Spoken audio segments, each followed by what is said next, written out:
Now let's look at any product and the usage of features in that product by customer. Take any product for that matter. Take Microsoft Word. How many features in the product we frequently use?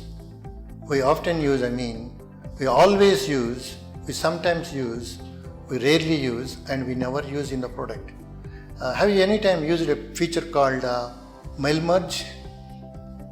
Probably it comes under this rarely used or never used features. That means always used features in a product are about 7%, often used features are 13%, sometimes used 16%, rarely 19%, and never used features are 45%. This is published by Standish Group report.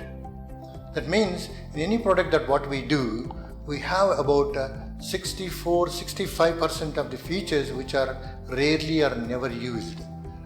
If you look at waterfall product development model, that waterfall model that what we just saw earlier, we deliver all the features in one go to our customer in the fag end of the project.